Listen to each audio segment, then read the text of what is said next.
નમસ્કાર, નવપ્રવાહ ગુજરાત ન્યૂઝમાં આપનું હાર્દિક સ્વાગત છે। વડોદરા શહેરના તાંદળજા વિસ્તારમાં અસાનધારાના મુદ્દે ફરી એક વિવાદ ઊભો થયો છે। Sun Pharma Bhayli road ward number 10ના એક પ્લોટને લઈને સ્થાનિક રહીશોમાં અસંતોષ જોવા મળ્યો છે।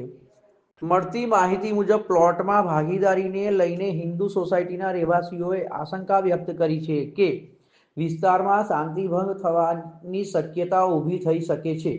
આ અંગે આજરોજ સ્થાનિક રહેવાસીઓ દ્વારા કલેક્ટર શ્રીને આવેદનપત્ર આપી રજૂઆત કરવામાં આવી હતી અને વિસ્તારમાં શાંતિ જળવાઈ રહે તે માટે યોગ્ય કાર્યવાહી કરવાની માંગણી કરવામાં આવી છે।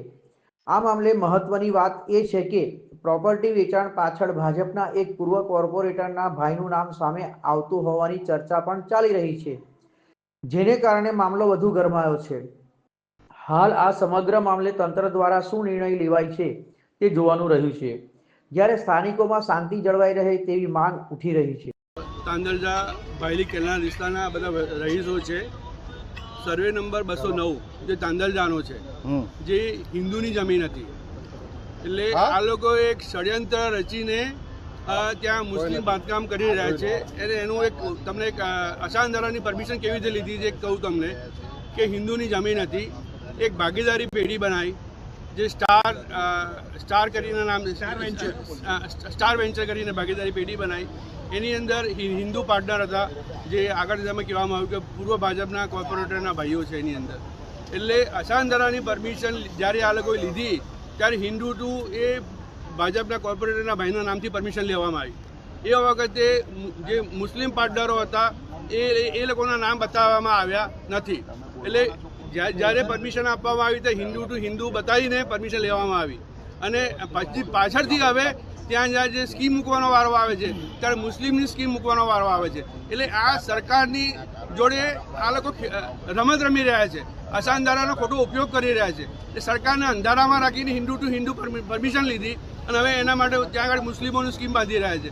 એટલે સરકારને અમે ધ્યાન દોરવા માગીએ છીએ કે આવી રીતે જે કાયદાઓ જે છે આ લોકોની ખોટી રીતે એનો ખોટી રીતે એનો ઉપયોગ થઈ રહ્યો છે। એટલે અમારી માંગણી આજે અમે કલેક્ટર સાહેબને કહેવા આવ્યા છીએ કે આ ખોટી રીતે જે અસાનધારાની પરમિશન લીધી છે એ પરમિશન રદ કરવામાં આવે અને આ જમીન સીઝ સરકાર કરવામાં આવે। કાયદાનું કડકથી પાલન જરૂરી છે, કેમ કે આ એક મને એવું લાગે છે કે આ ધીરે ધીરે હિન્દુઓની જમીન ઉપર લેન્ડ જેહાદ જેવું થઈ રહ્યું છે, જેની અંદર ઘણા બધા હિન્દુ પણ પોતાના ફક્ત પૈસા ખાતર શાંતિનો માહોલ જે છે એને દોરવી રહ્યા છે।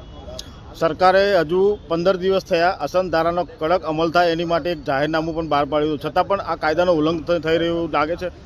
100% લાગે છે। મને તો એવું લાગે છે કે અસાનધારાનો જે કાયદો બનાવેલો છે એને અભરાઈ ઉપર મૂકી દેવામાં આવ્યો છે, જેથી કરીને એને નીચે ઉતારીને કડકપણે ચુસ્તપણે કરવાની બહુ જ સખત જરૂર છે। ચારે બાજુ હિન્દુ કોલોનીઓ હોવા છતાં 1000 ઘર હિન્દુઓના હોવા છતાં વચ્ચેની જે જમીન છે એ મુસલમાનને ફાળવવામાં આવી છે મુસલમાન માટે। આજે નહીં ને કાલે આ સ્કીમ થાય, હોળી ધૂળેટી ગણપતિ પર જરા થોડોક પણ કલર લાગી જાય તો દિલ્હીના ગૌતમ બુદ્ધ નગર વાળી જે પરિસ્થિતિ છે આપણે અહીંયા પેદા થઈ જાય।